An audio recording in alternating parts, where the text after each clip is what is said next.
tì mí. Abídèmí àtẹ̀yìn àtẹ̀bí tí wọ́n bá ní Ọlọ́run bo ẹ̀dá láṣìírí àṣírí bíbò yàtọ̀ sówó. Àwọn èèyàn míì wà wọ́n lówó àṣírí wọn ò bò, àṣírí wọn ò bò débi wípé ẹ̀sìn tọ́lọ́run fi wọ́n ṣe owó yẹn kò lè avoid kọ́mọ́sẹ̀sìn. Nínú àṣírí bíbò tó ga jù tọ́lọ́run wọ́n ṣe fún yẹn ní kọ́kọ́ léwu. Àwọn ẹ̀dá mi wà wọ́n lówó jù yín lọ but fi sí wọn lẹ́mìí kan ní ṣe. Àwọn míì lọ ṣe níbi tí ipa wọn ọ̀ka tí ọmọ wa wà lábẹ́ pé wọ́n ṣe é ṣe kò ṣe. Mo bá yín dúpẹ́ púpọ̀ pé Ọlọ́run fún yín láṣeyọrí níbi pálásì ńláńlá tá a wà yìí. Àtẹ̀yìn àtẹ̀bí yín ìdùnnú la fi bẹ̀rẹ̀ lónìí, ìdùnnú náà la máa fi gbé bẹ̀rẹ̀ lọ sí yẹn. Wọ́n ń pe kíní kan ní ìfẹ́, wọ́n sì ń pe kíní kan ní ẹ̀sìn. Religion and love. Every religion preach love, but yet love has no religion. Gbogbo ẹ̀sìn ló ń polongo òfẹ́, ṣùgbọ́n ìfẹ́ fúnra rẹ̀ ò ní ẹ̀sìn. Tó bá jẹ́ pé ẹ̀sìn la fẹ́ fi dájọ́ lónìí gẹ́gẹ́ bí mùsùlùmí pẹ̀lú ipò tí ọmọjọ Ìgbò wà, tí ó bá jẹ́ ti ìfẹ́ àti àṣepọ̀ tó ju ẹ̀sìn lọ, àwọn míì ni wọ́n lẹ́tọ̀ọ́ kí wọ́n dúró sípò tí mo jókòó tí mo dúró lónìí láti máa bless ilé yìí. Ṣùgbọ́n anybody tó báyìí ti lè lo ìfẹ́ yóò ní àṣeyọrí. Mo fẹ́ kẹ́ ẹ lọ́ọ́ mọ̀ lónìí, humanity comes before religion. Ìjẹ́ ọmọlúàbí ìka ènìyàn kún ọ̀sàgbà ẹ̀sìn.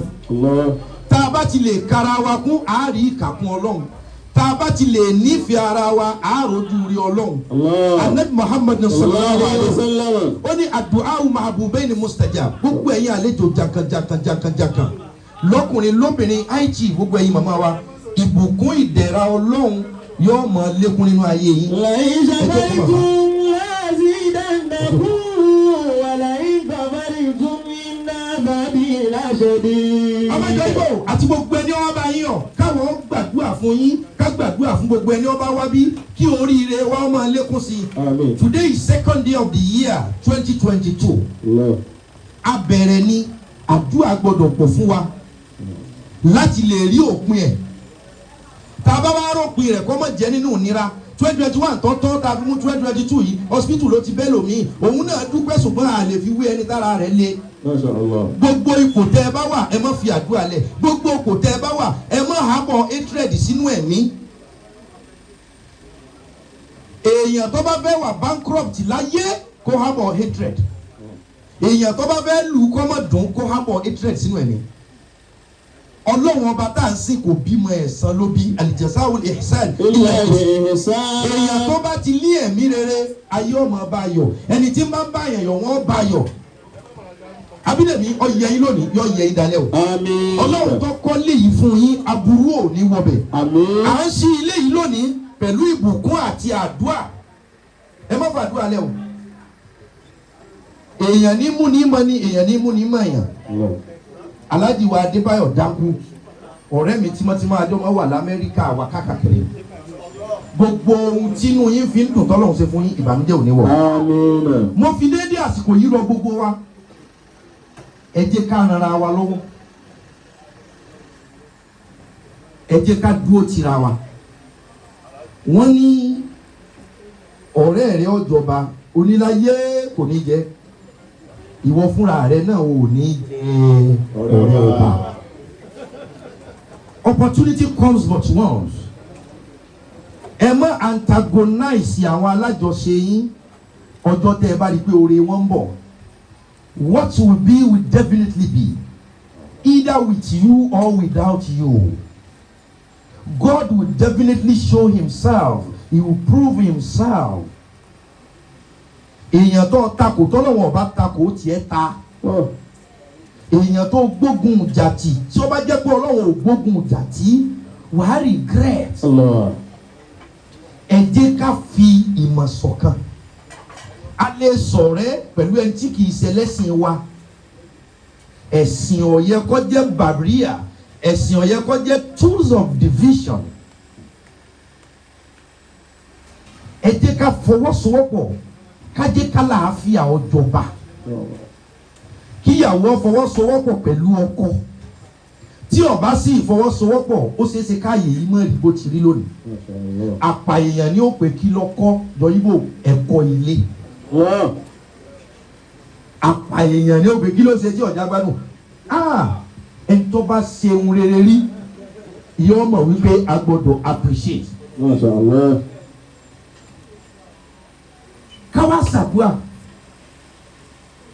torí wípé àdúà ó ní agbára ju gbogbo nǹkan lọ.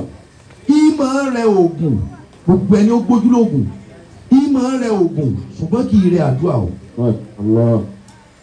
gbogbo ẹni yóò tó bá jẹ́ pé òpó Ọlọ́run ló fara tì kò sí atẹ́gùn àbí ìjì náà tó lè jà kò lè gbé Ọlọ́run.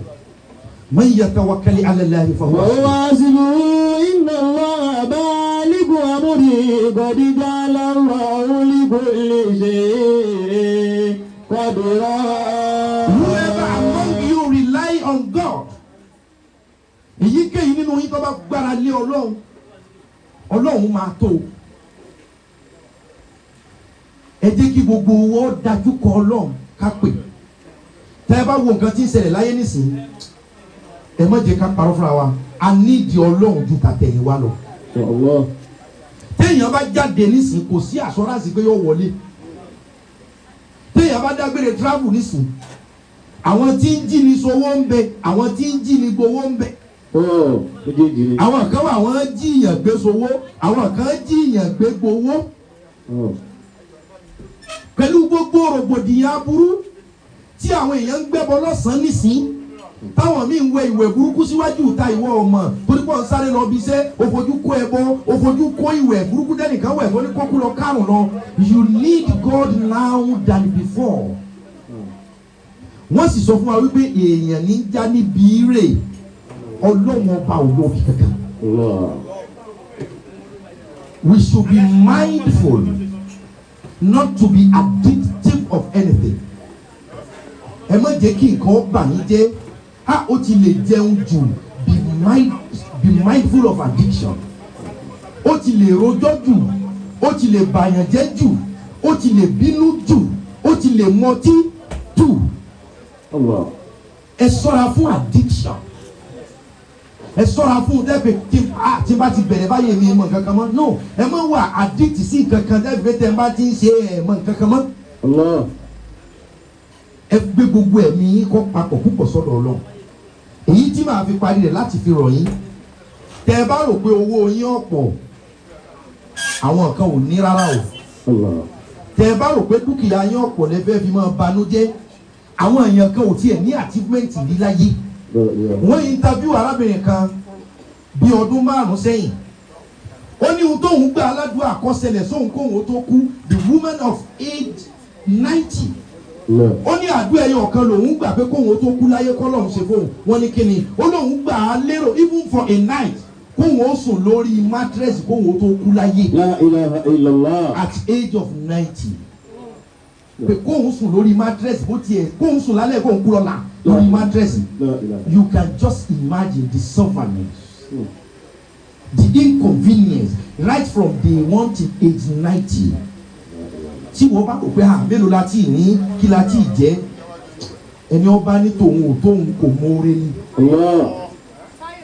Èyí dàbí sàdúà dákú gbogbo ilẹ̀ dùnnú ọ̀rẹ́ mi ló ń sílé kò fi tẹ̀sìn sí. Àwọn ọ̀rẹ́ mi pọ̀ gan ní Muslim ní Christian kákàkiri all over the world. Mo accept wọn bí wọ́n ṣe rí tábà débi ẹ̀sìn wọn á gbà bí màá gbà bí. Tó bá débi ìjọmọlúwàbí bá a ṣe jọ rí we understand ourselves.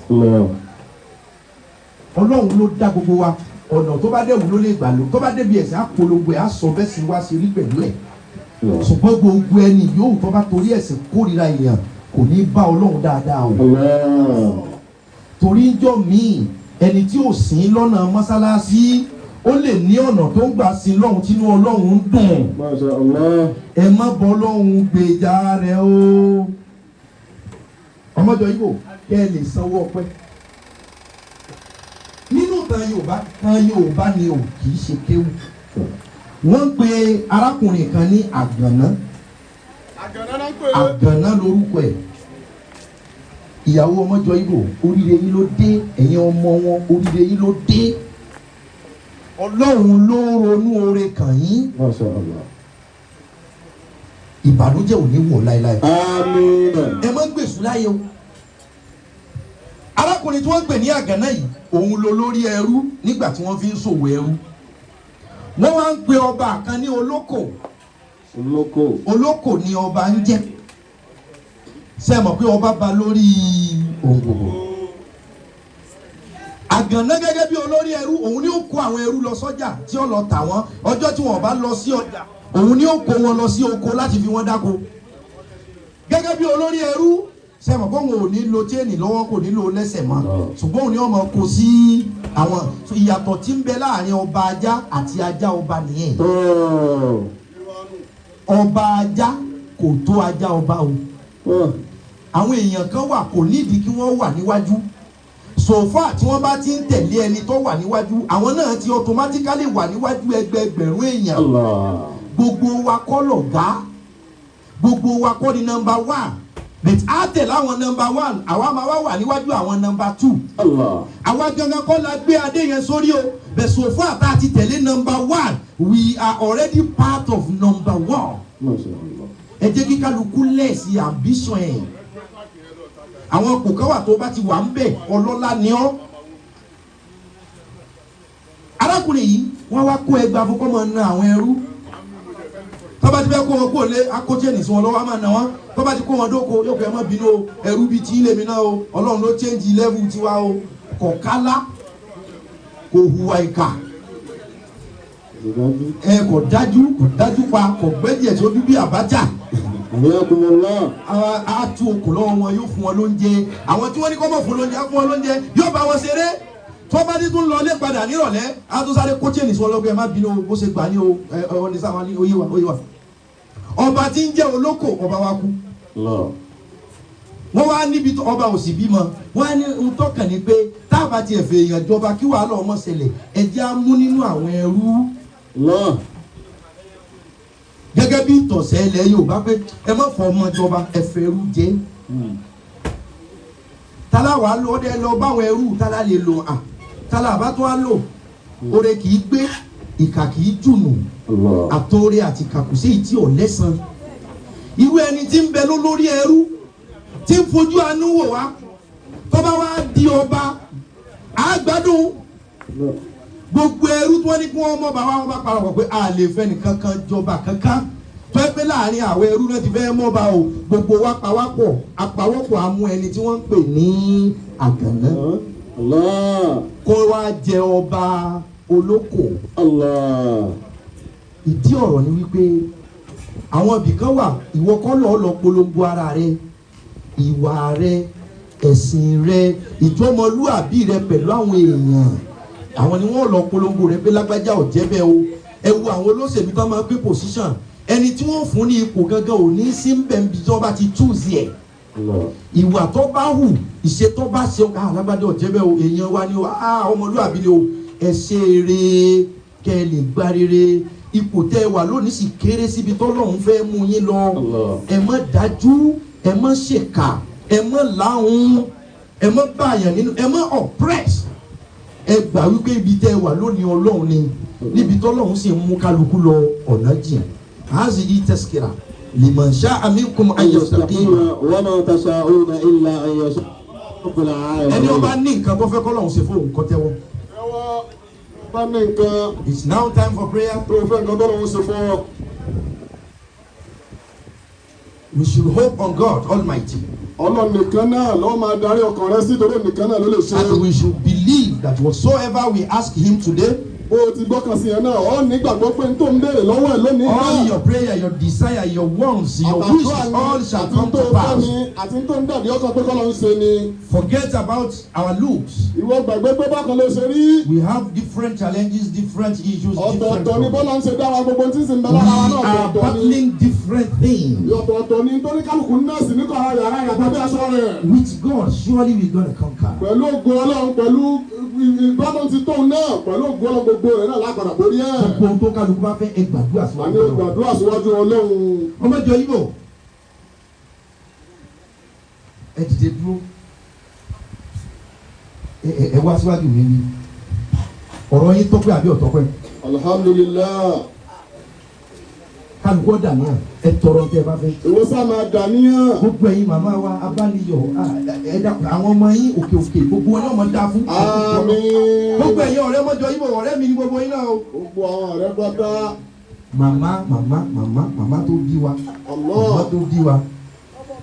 alihamudulilayi. ó yá kálukú ọ̀tọ̀rọ̀ tó bá fẹ́ lọ́dọ̀ Ọlọ́run á kà fati ẹ̀yọ̀ kan. tọrọ tó fẹ́. mo wá ní orin ìdùnnú tí mo fẹ́ kọ fún ọmọdé gbogbo ilé wa jọ kọ sáà ti dàníyàn tán a kà fati lẹ́yìn àníyàn ọmọdé ibo owó ọpẹ́ ẹ mọ akọrin ọpẹ́ ẹ rọ dáńkù ọ̀rẹ́ mi ọ̀kan là á mọ̀ sí dáńkù yìí ó ní over a million dáńkù ló máa ń gbà mí lálejò l'Atlanta